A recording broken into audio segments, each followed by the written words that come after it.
What's going on, guys? This is Rob, and I want to talk about something interesting. Something that is, well, really probably the most important thing, which is the single most important lesson that I've learned over the course of my life. But we'll talk about that lesson here in a minute. And what I want to do here is I want to talk about the three experiences that I had to go through to learn those lessons, to really learn that all-encompassing and important lesson. So when I was younger, and when I say younger, I mean in my early 20s, I was an asshole. There's really no other way to put it. I was a terrible human being. And the reason why was because at that age, all I ever really cared about was what I wanted. It was the only thing that mattered to me. There's what I want, and then there's what everybody else wants, and what everybody else wants is getting in the way of what I want. And really that probably lasted up until about my mid-20s. But during that point in my life, my unhappiness came from a variety of different things. I was in a job that really kind of required me to give up my social life, to give up my 20s. And so when my friends were running around and they were going out to bars and they were falling in love and they were falling out of love and they were making bad decisions and making good decisions and then essentially kind of getting their life in order, I felt like I was stagnant, like I was a dog chasing its tail. I'd missed out on these great years of my life. And then suddenly it was at 30, I'm trying to play catch up. In all honesty, it actually worked out for the best. I mean, if the philosophy that I keep when it comes to the experiences that I've had is that if everything that ever happened to me and everything that I ever did or said, basically got me to where I am now, then it couldn't have been that bad. And so because of that, when I was younger, I didn't really recognize that. But there came a point when I met a guy named David. Now, David's a guy I haven't talked to in the better part of 15 years. I haven't seen him in years and years and years and years. Last I heard, he went down to Florida to start a business, and I don't know if it ever worked out or not. But David was in his late 20s when I met him. And he was one of these guys, one of these people who's like, or I guess really a lot of people when they're in their late 20s, where it's one half arrogance, one half experience. And when you're young, you're not wise enough to know the difference. But at the time, I thought he was a really cool guy. It was awesome to talk to him, different things like that. But there was one point where David and I were having this philosophical conversation. We used to have these, pretty frequently. And somewhere along the line, I can't remember the gist of what direction the conversation went in, but he basically said, I challenge you to come up with an explanation or to figure out whether or not good and evil actually exist. And so following that, myself and a friend of mine, Daniel, spent a whole summer, maybe about 3 or 4 months, trying to figure out whether or not good or evil existed. And we calculated this in a myriad of different ways, right? We used like mathematics, for example. We said, okay, well, it's binary. There's ones and zeros. 1 is good, 0 is evil. And then how do we go from there? Well, then we had to define, what would be considered a good thing and what's considered a bad thing. How do you measure that whole idea? Initially, we started out with consequence, but the problem with consequence is that you can say a thing to a person and then go your whole life and never know the impact of it. And so because you don't know the end result of your consequences, the only thing you can ever really go with is intention. And so ultimately we sat down and we said, okay, so we have to go with intention. What has intention? Well, babies don't have intention because they're babies. They operate on instinct. If they cry, they get something, but that's about as far as their reasoning goes. It's not until they get older, they develop, tried and true cognitive reasoning and basically learn about the environment around them. The dead have no intention because they're dead. They feel and hear nothing. And so we said, okay, so if we said that like goodness is tied to something without intention, then you have like ones, basically zero, babies and the dead. And then everything else has to be a zero. So we kind of came to a cynical perspective that people were inherently bad. But the other idea was that at the end of the day, it was all really based on the idea that people could be good or bad. But nonetheless, that was one of the many conclusions we came to. I mean, we invoked everything, history, social sciences, the whole 9 yards. And ultimately the conclusion we came to, and really the first experience that I had, this kind of, sums up the first experience. The conclusion we came to is that intention is the only thing that ever really matters. That one, good and evil don't exist. They're constructs that we as humans make to serve 2 purposes. The first is to give ourselves a reason to exist. And the second is to create rules so society won't destroy itself. We create rules that say it's illegal to steal, not because we're altruistic, because we genuinely believe stealing is wrong, but because if you steal from me, then I have recourse. I can take you to court, I can invoke the police, do any number of things. Depending on what state you live in, I can take the law into my own hands. Nevada, Texas, basically. But the fact remains, the whole basis was good and evil don't exist. But the lesson I picked up from that, or really the first major experience that I gained out of that, was that the only thing that ever really matters is intention. Keep that in mind because we'll come back to it. Following this, I went forward largely in my 20s going through and working at a job at the University of Kentucky. That's where I worked at before I became a full-time YouTuber, the University of Kentucky. FMS dispatcher, facilities management service or whatever it is. I can't remember exactly what it is, but still, like there are aspects of that job that I will never forget. Life safety, human creature comfort, energy conservation. My former boss, who's a buddy of mine now, beat that into my head. I mean, he just ground that into my head because it was like the 3 core tenets that job operated under. And there were all kinds of skills that I learned. The skills that I learned on that job actually translate to life outside that job. For example, I can tell you right now that outside your house, that little unit that you hear spinning up whenever you turn on the AC, that's a condensing unit. And inside that condensing unit is refrigerant. And that refrigerant goes through a copper pipe down into your house where it goes into the air handling unit, which is probably in a closet or in your basement. And if you crack open your air handling unit, you'll see this giant V-shaped looking thing called an evaporator. And what that does is it takes that refrigerant, it flows through the evaporator, and then the air passes over the evaporator, and it ends up, it basically pulls off that coldness, and that's what cools your air down when you turn on your air conditioning. I mean, there's all these different things that all these different skills that I've learned over the course of my life. I mean, that's really more of a stripped down explanation of how a AC unit works, but still, there were all these things that I learned. But the most important lesson that I learned, the most important experience, I guess, that I gained really came from a handful of people. It came from my former supervisor. It came from my former coworkers. And it was their lessons in teaching me what it meant to be a man in a variety of ways. My dad tried when he was younger, but my dad also had a lot of faults. It wasn't really until I was in my 20s that I was able to incorporate the knowledge my dad was trying to give me in terms of what it means to grow up, how it means that you treat people, different things like that.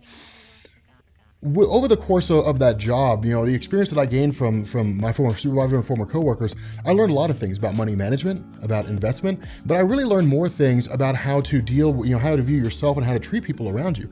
One of the most important lessons that I learned out of that is my boss always said that a man can't be a man unless he can admit when he's wrong. And it was interesting because that was a lesson my dad had been trying to teach me for years, but I was never really able to pick up. And maybe it's because I was at that transitionary point in my life when I was in my mid-20s and I was approaching 30 and it was like, okay, look, it's time to start getting serious, that kind of a thing. But it is one of those rules that I try to live by, right? I mean, it's the notion of integrity. The idea that there are times when you are going to have your ability to keep a promise tested. People are going to ask you to cross a line. People are going to ask you to betray your moral viewpoint, your moral compass. As you gain more experience over the course of your life, you'll figure out what you do and don't like. You'll figure out what you consider to be okay and not okay. And that line of integrity will move around until you finally reach a point in your life where it's settled in a fixed position and it never adjusts anywhere beyond there because all of your experiences have led that line to being in that location, being in that place. And so with that whole idea of integrity, with those things being really instilled in me, I began to view the world in a different way because these were guys that I worked with that if you walked up to one of them and you called them a liar, they would get pissed. Because from their perspective, in terms of how they were raised and how they see the world and the lessons they put to me, a man only ever has 2 things in this world. His integrity, which is, how he treats people, his moral compass, and by extension of the first, his honesty. Does he do everything he possibly can to keep a promise if he makes one? A really good example is I went to a friend's house for her birthday party in October last year. And I told her son that I would come to his birthday party in February. The kid's 11 years old. He probably forgot. Like there's no way that kid would remember, but I showed up anyway. Why? Because I told him I would. Even if he didn't remember, I told him I would. If at all possible, I always try to maintain promises that I make to people. I mean, I falter, I screw up, I make mistakes. It's the nature of being human. But that was a transitionary period. It was the second lesson that I learned that life moves and life waxes and wanes, and the experiences that you gain are never finite. They all go towards making you a much better person. And then that led into the third lesson that I learned, or really the third experience that I had that kind of, went towards this greater experience. And it's probably the hardest lesson that I've ever had to learn, the hardest experience that I ever had. I always had a great relationship with my mom. And then one day my dad grabbed my sister and I, took us in the living room of the townhome that we lived in out in Seattle. Well, technically it was Federal Way, but in Seattle. And he said, how would you guys feel if we moved back to Kentucky? And my first thought was excitement because there was my granddad and my grandma and my aunt and uncle and cousins, and I never saw them. As far as I was aware, they were nameless or they were faceless people out there that I'd always wanted to see. Of course, the caveat to this was that mom wouldn't be going because mom and dad were getting a divorce. So we ended up moving back to Kentucky. I mean, honestly, it was a question my dad asked with a foregone conclusion, right? It was, I'm just kind of curious how you guys feel, but the move is going to happen. Like, and I never really understood that. Why would a parent ask a child how they feel about something if the decision's already made? You're just kind of wasting their time. So because of that, my dad moved us back to Kentucky, and things were a little rough back then. I mean, I guess a little rough is kind of an understatement. Dad had a lot of problems. Dad was very, very angry at the world, and that led to some very, very bad situations for myself and my sister, but that's outside the scope of this video.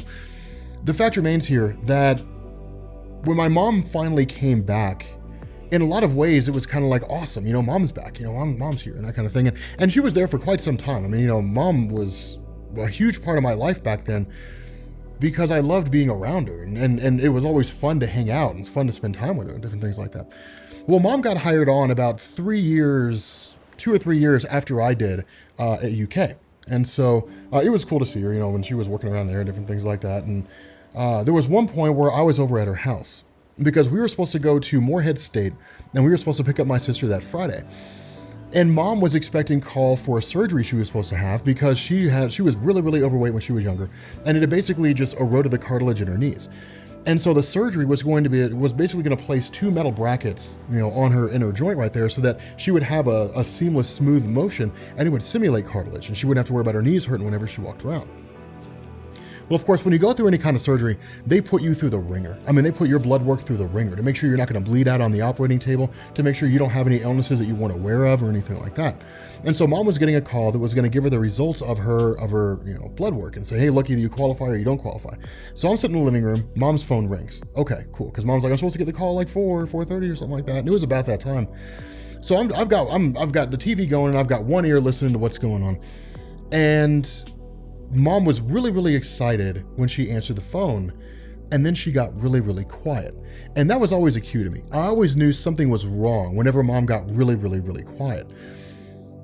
And so I remember her talking on the phone, and it was something along the lines of, yes, okay, and then she said, I'll be there.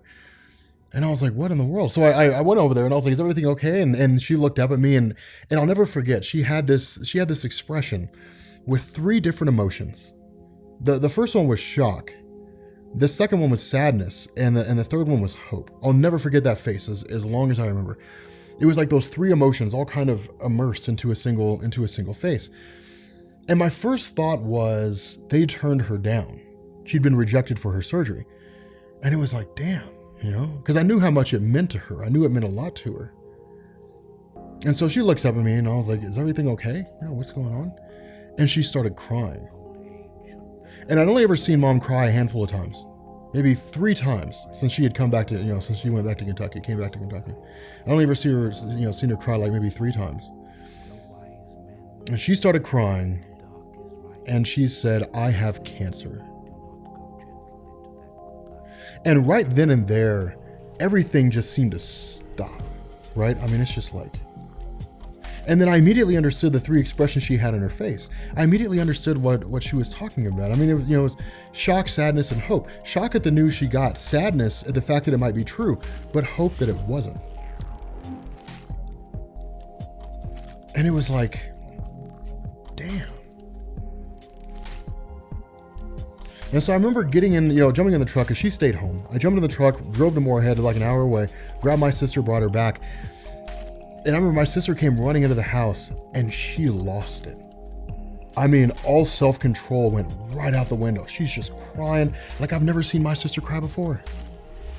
It's like it was the most insane thing. Like, to this day, just seeing them both cry like that is one of the craziest things that I ever saw. And then like 2.5 years later, 2.5 years later, she was gone. And when that happened, that was crushing. I mean, it was just like, God, because it didn't seem real at first. It didn't seem real. It didn't seem like it was a tangible thing. You expect to wake up. You expect somebody to like jerk you awake and say, dude, are you okay? Like you're screaming in your sleep or something like that. But that as time begins to settle on, you realize that it is true, that there's no going back, that you feel like you've emotionally and psychologically crossed the line that you can't come back from, that who you are can never go back to who you were before because you see the world differently now. The reality of mom's death didn't set in immediately. It didn't set in right off the bat. It was some time before it did. And there were a lot of things that were going into effect back then. I mean, my sister had to be taken care of, there were a lot of things that went into the idea of looking at where mom was or I guess looking at where I was in relation to her. But 5 years later, after mom died, my dad called me up, said, hey, you guys got to come down to Tennessee. They lived in Murfreesboro, about 20 miles outside of Tennessee, or outside of Nashville rather. And so you got to come down here. You got to, grab your sister, come down here when you talk. Dad was diagnosed with stage 4 pancreatic cancer. Now, the percentage of people who last longer than 4 years, I think it is, with stage 4 pancreatic cancer is 5%. 5% of people last longer than 4 years. And the reason why is because you're talking about an organ that's so small that by the time cancer is detectable, it's metastasized everywhere. The only way to really be able to know if you have pancreatic cancer, at least as far as I'm aware, is to go in and be tested regularly, specifically looking for pancreatic cancer, and that's it. By the time they discovered it in Dad, it was all over the place. It was in his lungs, it was in his stomach, it was in his heart, everywhere. Just all over the place. And a year later, Dad died. Since the dawn of man, and this seems kind of out there, out in the middle of nowhere, since the dawn of man, all right, ever since humanity first began the process of moving into tribes, forming communities, we have followed a cyclical pattern, right? It's always been that way. You have a mother and father who give birth to a son and a daughter, and the son is taught how to hunt. The son is taught how to be a protector of the tribe, how to forage for food, how to basically be everything except for someone who raises children. That duty is given to the mother. The mother is the one who raises children. The mother is the one who goes out and makes friends, different things like that, so her friends or her kids can have people to, can have other kids to play with, really forming a sense of community, different things like that. As the years have progressed, as the years have grown, that's really begun to change. I mean, back then, the idea of making friends was rooted in the idea of protection. Girls made friends so their kids could have someone to play with. Guys made friends so that when they went on hunts and they went foraging for food, they would have a measure of protection. Somebody could watch their back from predators, they could watch somebody else's back for predators. As the years have gone on and man has become more technologically advanced and we've really kind of harnessed the planet Earth and essentially transformed ourselves into the dominant species, the necessity of friendship has, really the necessity of breaking out into the greater tribe has really kind of evolved, right? Like you go out and you make friends, not so much for protection, you don't really need it, but really more for developing social skills, right? Because a time will come when you will want to start a family of your own. And if you don't know how to talk to girls or guys, you're going to struggle. But nowadays, it's really geared for that purpose. When you're young, you go out and you make friends so you can begin to pick up on, whether or not people like you. You can begin to pick up on body language. Someone says they like you, but they actually don't. You begin to learn all these little things so that when you graduate out into the greater tribe, when you get out into the world around you, and you begin trying to form a family of your own, you can pick up on all these little subtle clues about a person who's interested in you, different things like that. But no matter what era humanity is in, right, whether it's the very early days of humanity or 500 years from now, no matter what era we're in, it's all predicated on seeking the approval of our parents, or our parents happy with the fact that we are learning what it is that they're teaching us, and then we go on later on to seek the approval of our peers. But our parents are our backbone. They're the backbone of the life that we live. Right? I mean, it's always the idea that you can always go home. Your parents are there. They're kind of like this emotional support for you. When the time comes when you start your own family, you go to your parents. I have no idea what to do. I'm mom, dad, I'm having a son, I'm having a daughter, I'm having a son and a daughter, I'm having a whole bunch of sons and daughters. I have no idea. Like, what do I do? And your parents look at you and your parents laugh and they say, we don't know. We had no idea what we were doing. We were flying by the seat of our pants. There's no rule book on how to be a parent. You just get out there and do the best you can. So get out there and do the best you can. Good luck. That's the advice your parents give you, because it's the only thing they can give you. But you keep going back to them for support. You go home to them one day. Mom, dad, there's somebody I want you to meet. You go home to, you go back home to them one day. Mom, dad, I got that promotion. You go back home. Mom, dad, I'm getting married. I mean, there's all these things that your parents are your backbone, right? But when they're not there anymore, they can't be your backbone. You can't go to your parents and talk to them. Now, fortunately for me, I have Anita. Anita's my stepmom, and she might as well be my mom. I mean, she's an amazing woman. And so because of that, I have her as my emotional support, or really, I guess the emotional support that a parent offers. But for a lot of people, they don't have that. To lose your parents in such a short amount of time and to lose them in such a way is crushing, because this led into the absolute lesson that I learned, the most important lesson that I learned over the course of my life, starting with, the whole thing with David and spending the summer trying to understand, basically morality with Daniel, evolving from there, learning life lessons, through my dad in my 20s and former coworkers and my former supervisor, and then eventually experiencing the death of my parents. The absolute lesson that I learned here is that everything we do, everyone we talk to, every act that we commit, everything matters.